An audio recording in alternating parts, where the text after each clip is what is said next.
So when I joined what was then the DHSS 30 years ago, I immediately joined the union at the time, which was the CPSA, the predecessor to PCS, and it was very different. The workplace wasn't so different. We were a majority female workplace, but when I went to conference for the first time, it was a bit of a sea of white male faces, and clearly it took me a while to pluck up the courage to realise that it was really important that women had a say and that women put themselves forward. Well, I was quite a late comer to PCS, late to the civil service, and when I came into the workplace, I very quickly found the union because I was seeing things that were going wrong, and me being a bit of a mouthy scouser was always shouting about something. The union approached me and said, "You need to come and get on the branch committee," and I was like, "What do you mean?" So I did. Strangely enough, it was one of the men in the union that said that thing to me. And when I got onto the branch committee, I found it was very male dominated, really. It was very masculine, and I was quite uncomfortable with that. And I found that then, because I wanted to speak out, the men wanted to come at me.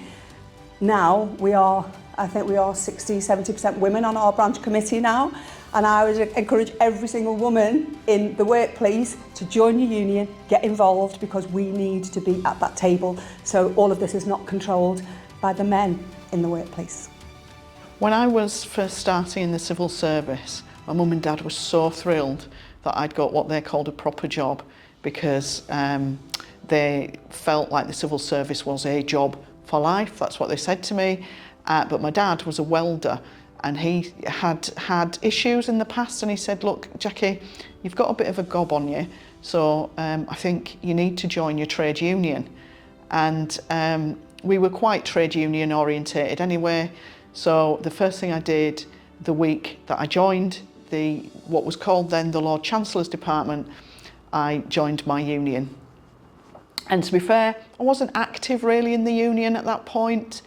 And then I was chatting to the union rep one day, and he was quite keen to get other people involved, because I think at the time he was possibly the only person in the office and he had other areas to cover.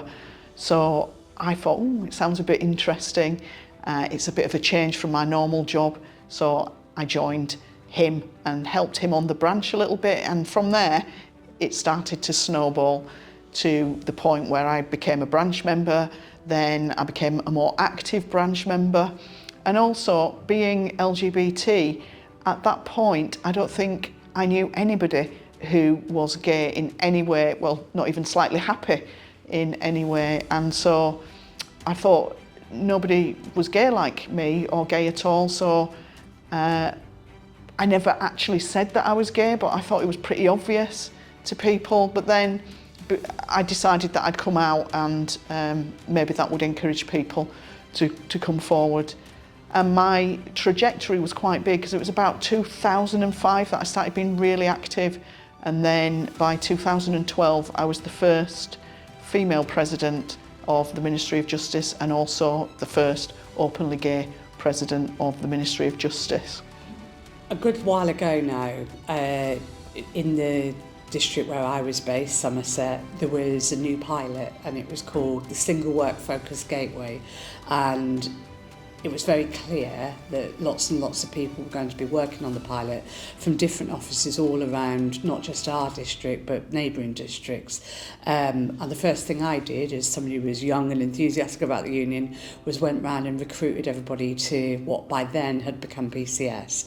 And it was clear that for a lot of people it was the first time they'd encountered the union, or certainly encountered a rep in their workplace.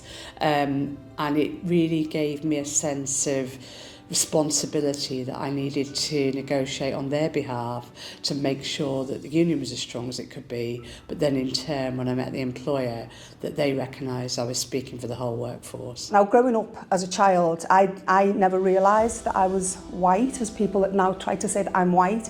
I grew up with my family, and we were a black family, lived on the corner, black family on the corner. That's who I was. So when I came into the workplace, I became very challenging on black issues, because I was like, you cannot say that, you cannot do that, that is not acceptable. So then being in PCS, because I identify as black, I then moved into the black members, PCS black members. If you're not a member of the Black Members Network, please get involved. There are loads of issues that affect women, you know, whether that's low pay, whether it's equal pay, whether it's the issues around care and responsibilities and having equal opportunities to come to work and do your job. There are lots and lots of issues that affect women. The potential for discrimination is greater. So it's really, really important. I was very lucky when I became a rep that I had lots of strong role models and people that supported me and encouraged me. And I think if you look at our own union, there are a lot of very good women reps out there that will encourage others to get involved. But we all have a responsibility to pull each other up and support each other, not hold each other down. I really want to talk about why it's important to have black sisters standing up in our movement, Ramona. I spoke on this at TUC. There was a motion about bringing black sisters into leadership. And I spoke on that, and I always start by saying, and I do bring it to me, and I bring it to me because of how I look and how I present. So I am badged as the first black woman to be the president of DWP Group. And that is the truth for me, because I'm a black woman. But you see what I see, people see what I see. I present as white. We need to be visible. We need our black women to be visible. Why do we need black women at the table? Because who else is going to speak about our priority issues?